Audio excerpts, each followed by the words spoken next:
Buy your fresh tea. Fresh tea. Your sweet miracle tea and delicious bread. Buy your fresh tea. Every village has its secrets, but ours was hidden in a steaming cup of tea. At sunrise, the whole village gathered for one thing: tea. Children sipped it before school. Men drank it before the farm. Women would not step into the market without it. They called it miracle tea. Sweet, creamy, and unlike anything they had tasted before. But miracles always come at a price. And behind every steaming cup, behind every smile of satisfaction, was a secret so dark it could bury the village forever. If only they knew what she was truly serving them. The rooster crowed. Smoke rose lazily from clay kitchens. Mothers tied wrappers around their waists as children chased one another barefoot through the red dust. The village was waking, but in a small corner of the square, one girl sat alone. Her name was Adora. She was thin, with a face too sharp for her age. Her wrapper was torn, her blouse patched 3 times. When she walked, women pulled their children closer. When she passed, whispers followed like shadows. That girl again, death walks with her. Adora was the orphan daughter of a poor widow. Her mother had died coughing in the night. Her father had gone before her. Her brothers and sisters too. One by one, everyone in her family had been swallowed by death except her. And so, the villagers decided it was her fault. They said she was a witch.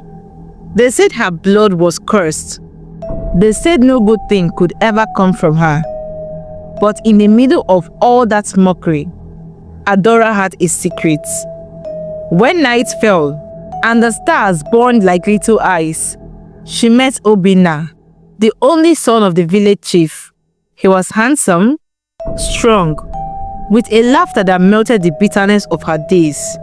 When the world spat at her, Obinna's arms reminded her that she was still human. He whispered that he cared, that she was not cursed, that he would never leave her, and Adora believed him. One evening, after months of solemn moments in the shadows, Adora's heart could not hide anymore. She held his hands under the moonlight and whispered, "Let us tell them. Let me be your wife. Let me walk beside you in the open, not in secret. They call me cursed, but with you, I'll be safe." Obinna's smile faded. His eyes turned cold. "You? A ragged orphan? I am the son of the chief. You're not my equal. What we share was never meant to leave the dark." The words cut through Adora like a blade. She pulled her hands away, her heart shattering. That night, she wept alone until her body shook. 3 days later, the village square filled with screams. Obinna had fallen suddenly ill. His body twisted, his skin burned, his breath failed. By sunset, he was dead. The people wailed and tore their wrappers in mourning. But as their tears fell, their eyes turned on Adora. It was her, the cursed one. She begged for him to marry her. He refused. Now he is gone. Before she could speak, hands grabbed her. Stones rained on her back. Women screamed curses in her ears. "Witch! Evil child!" They beat her until blood stained her rags. Then they dragged her to the edge of the forest, spitting on her, whipping her. "Leave and never return. If you ever step foot here again, we will burn you alive." Adora stumbled into the darkness of the trees. Her body bruised, her soul broken. That was the last time the villagers saw her. Or so they thought. Seasons passed. Years rolled like the river. The village forgot. Children grew. Mothers aged. The chief himself died, and another took his place. The name Adora faded into dust. But in the forest, the girl who was beaten did not die. She learned, she waited, she changed, and after 20 years, she was ready to return. The moon was still fading when the first rooster crowed. The sky was soft grey. The village still stretching from its sleep. Smoke rose from a few huts, and men rubbed their eyes as they reached for cutlasses to begin the day. Then came the sound. Creak, creak, creak. A wheelbarrow rolled slowly into the square. The woman pushing it was wrapped in a nice cloth. Her back was bent from the weight of years. Her face partly hidden by a scarf, but her eyes, sharp, steady, unblinking, seemed to pierce through the morning mist. On the wheelbarrow sat a giant steaming kettle, cups stacked neatly by its side, and baskets filled with fresh bread loaves, and her voice rose above the sleepy village like a song. Buy tea! Fresh hot tea and sweet bread. Buy your tea! Your sweet miracle tea and special tea. At first, the villagers only glanced at her. Who was this stranger? No one remembered her face. 20 years was enough to wipe away even a name from memory. Steam rose from a large black kettle, and beside it lay a basket stacked with golden brown bread. But curiosity pulled them closer. A weary farmer stopped for a cup.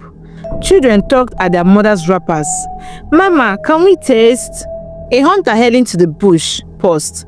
Hot tea before the sun rises. Why not? One by one they lined up, dropping coins into her wooden bowl. She poured steaming liquid into cups, the smell of milk and sugar rising with the mist. The first sip spread warmth through their bodies. The bread melted soft in their mouths. Ah, the farmer sighed. This is good. This is very good. Adora's voice never stopped. Her chants curling around them like smoke. Buy tea! Fresh hot tea and sweet bread. Buy your tea! Your sweet miracle and special tea. The villagers laughed as they ate. Their stomachs filled, their heads cleared, and a strange lightness came over them. Even the tired children ran faster to school that morning, their mothers smiling as they waved goodbye. By noon, the news had spread. Have you tasted the stranger's tea? It gives strength. Her bread is sweeter than honey. The next morning, she returned. The line was longer. The third morning, it stretched across the square. By the end of the week, no man, woman, or children began their day without her tea. The farmer refused to go to his farm until he had tasted it. The market women saw it gave them strength to shout louder and sell faster. The chief himself sent his servant to fetch a pot each morning. The stranger became the village's morning bell, and all the while, she kept chanting, her voice never changing. Buy tea! Fresh hot tea and sweet bread. Buy your tea, your sweet miracle and special tea.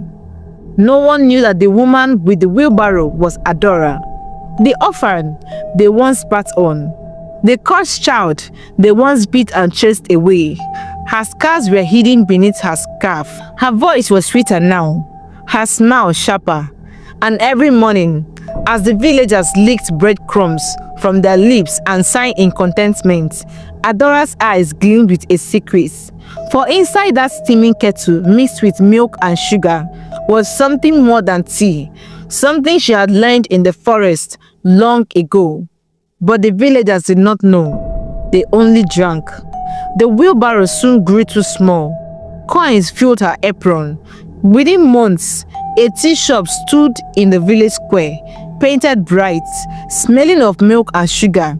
And at its heart was Adora, serving with a smile that never reached her eyes. The mornings in the village changed. Once, people started their day with plain water or with empty stomachs, dragging themselves to the farms and the markets.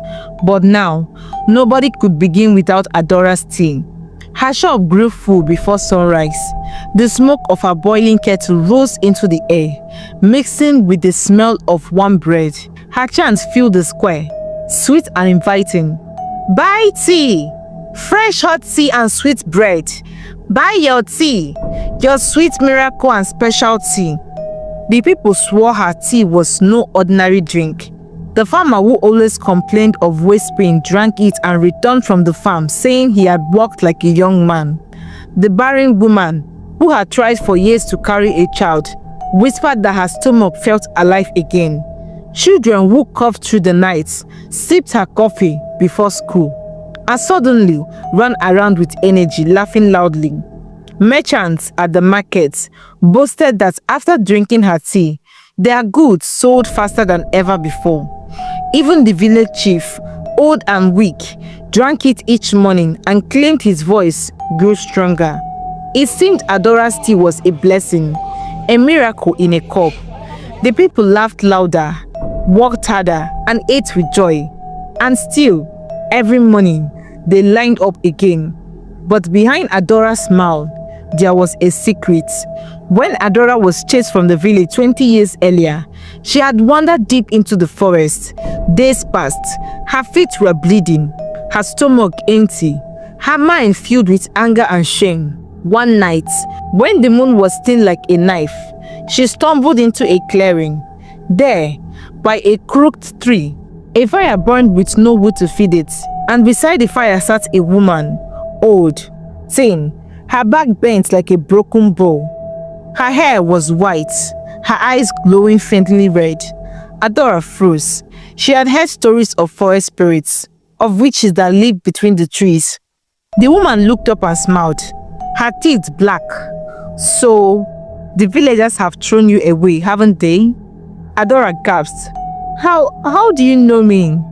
The old man chuckled, stirring the empty air with her finger. Child, the forest hears all things. The cries of the beaten, the curses of the dying, even your own tears. Adora's body shook. They called me cursed. They said I killed the chief's son. But I didn't. I didn't. The woman's smile widened. And yet, you wish they had died in your place, don't you? You wish they would taste the pain they gave you. Adora lowered her head. Her lips trembled. Yes. The witch leaned forward. Her breath was heavy, carrying the smell of ash and earth. Then listen to me. The world does not reward the weak. If you want them to need you, to love you, to kneel before you, you must give them something they cannot resist. Adora's voice was barely a whisper. What? The old woman rose, pulling a small pouch from the folds of her wrapper. She poured out a pinch of grey powder into her hand, dust that looked like crushed bone. Tea alone fills the belly, she said softly. But if you want their soul, you must add death to life. Mix sweetness with ashes. Stir flesh into milk. Then they will drink you and they will never stop. Adora stared at the powder, fear and hunger battling in her chest. This is from the dead? The witch eyes gleamed. Yes, taken from the graves, taken from the forgotten. Death has its own power. Feed it to them, and their bodies will crave you forever. The pouch trembled in Adora's hands as she accepted it, and that night, under the cold moon, she made her choice. From that night, Adora learned the dark recipe. Each dawn, before wheeling her kettle to the square, she sprinkled in a pinch of powder from the dead, just as the witch had taught her. The villagers never noticed. They only tasted sugar and milk. They thought it was milk and sugar that made the tea so sweet. They thought it was kindness that made her bread so soft. But inside, their blood carried her secrets. Soon, nobody could go a day without her tea. The children cried if they left for school without it. The men delayed their farm work until they had their cup. The women cursed their husbands if they came home late and missed the evening portion. Those who tried to stay away grew weak. Their heads pounded, their bodies shook, their stomachs twisted. They ran back to Adora, begging for just one sip. And she gave it to them, always smiling, always chanting, "Buy tea, fresh hot tea and sweet bread. Buy your tea, your sweet miracle and special tea." The village had become hers. Day by day, they laughed and praised her, not knowing what they truly drank. They called it miracle tea. They called her a blessing, but Adora knew the truth. It was not only tea they were drinking. It was their own slavery in disguise. Before Adora's return, a woman named Nena had opened a small bakery in the village. At first, her bread sold well. Children loved it. Women bought it on their way to the market. But the moment Adora arrived with her tea plus bread combo, the bakery emptied. Everyone preferred Adora's stall. Nena's loaves began to rot on the shelves. She sat outside her bakery every morning, watching crowds rush past her door into Adora's shop. Bitterness grew. "What is so special about her tea and bread?" she muttered. Nena sat outside her bakery again that evening, her bread unsold, her eyes burning with bitterness. Weeks had turned to months, and still, nobody bought from her. Every coin in the village found its way to Adora's shop. Why her? Why her tea? What is so special about it? Nena whispered, her voice trembling with both jealousy and hunger. That night, while the village slept, she made her choice. She would find out the truth. When the moon rose, Nena wrapped a dark cloth around her body and slipped into the shadows. She followed Adora quietly, her feet careful on the dirt path. Through the trees she went, heart pounding, until she froze. Adora was kneeling by a shallow grave. With steady hands, Adora scooped out bones and scraps of clothes, her face calm, her lips murmuring strange words. She placed them in a sack, tied it tight and rose. Nena pressed herself against a tree, her breath caught in her throat. Dear gods, is this what she has been serving us? But she did not stop following. Nena trailed Adora back into the village, her steps silent. Through a crack in the wall of Adora's back room, she saw it all. The sack opened. Bones poured out onto the table. Adora took a small stone grinder and crushed them into fine grey powder. The sound was sharp, cracking, echoing in the night. When the last bone turned to dust, she lifted the powder carefully, smiling faintly, and walked to the giant pot where her tea was already waiting for morning. She stirred slowly, whispering, "Drink, my children, drink and belong to me." The powder melted into the milk and sugar. The steam rose, carrying with it the stench of grave. Nena's knees shook. She covered her mouth to keep from screaming. By the time Adora finished and blew out her lamp, Nena was already gone, running barefoot through the night, her mind screaming, "She has been feeding us dead! She has been feeding us the dead!" She clutched a small piece of bone clothes she had stolen from the forest pit as proof, her heart already burning with the words she would shout in the morning. The night after Adora's secret was revealed to her, Nena did not sleep. She paced her small bakery, clutching the scrap of grave clothes she had stolen from the pit. Her mind replayed everything, the bones, the grinding, the whispered words. She knew she could not stay silent. At sunrise, while others rushed to Adora's tea shop, Nena tied her wrapper tight and stormed towards the palace of the king.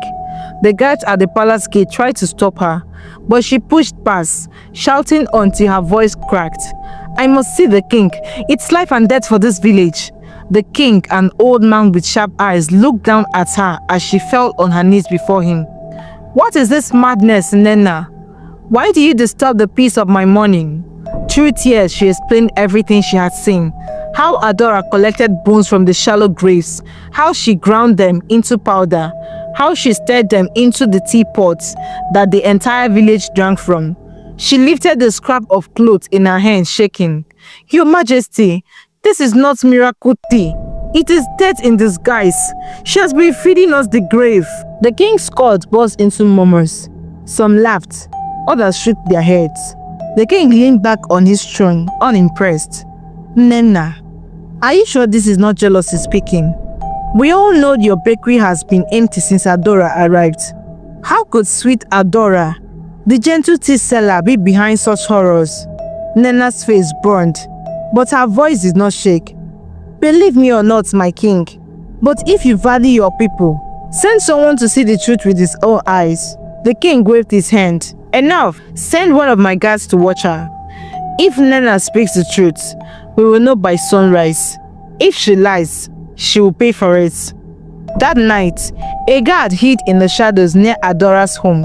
He followed her quietly as she carried her sack into the forest. He watched her dig at shallow graves, her hands pulling out bones and clothes.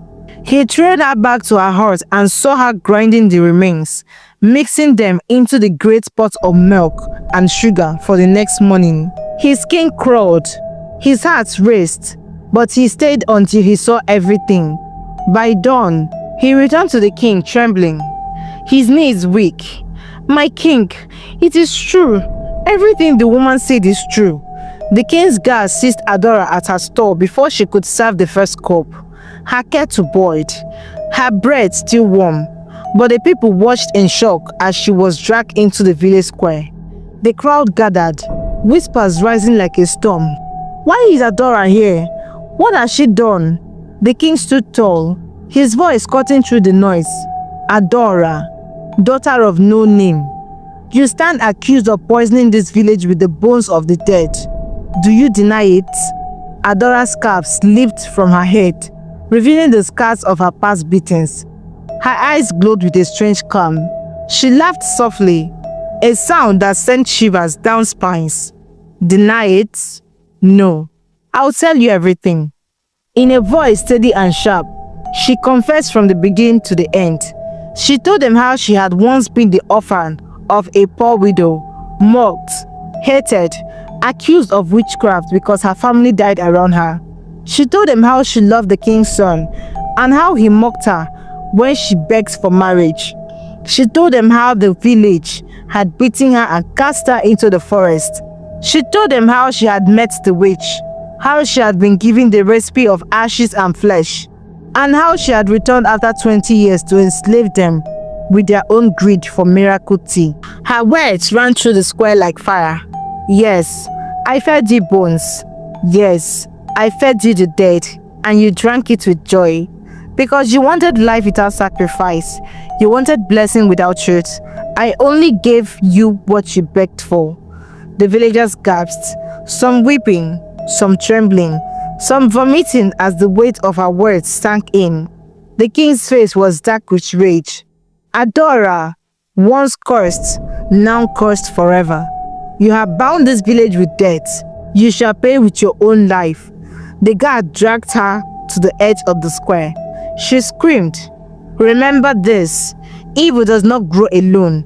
It is fed by neglect, by cruelty, by the hunger you ignored. The crowd watched in silence as the sentence was carried out. When it was over, the air felt heavier. The tea shop stood empty, its kettle cold, its bread uneaten. From that day, the villagers spoke in hushed tones. Greed can blind even the wisest. Mockery can create monsters. And sometimes, the curse you fear in others is a curse you plant in yourself. They never forgot Adora. They never forgot the tea. And whenever they lifted a cup to their lips, a shiver ran down their spines. Because deep in their hearts, the whisper remained, if only they know what she sells to them as tea. Moral lessons. Cruelty breeds monsters. Neglecting the weak and mocking the suffering can push people into dangerous paths. Kindness is a shield. A simple act of compassion could have saved Adora from the dark bargain. Every choice has a cost. Adora's hunger for power gave her respect, but it also sealed her doom. Thank you so much for watching this story. If you enjoyed it, kindly like, share and comment your thoughts in the comment section. I love reading your reactions. What do you understand from the story? I really want to hear your views. And don't forget to subscribe and turn on the notification bell so you never miss another mind-blowing upload. Bye!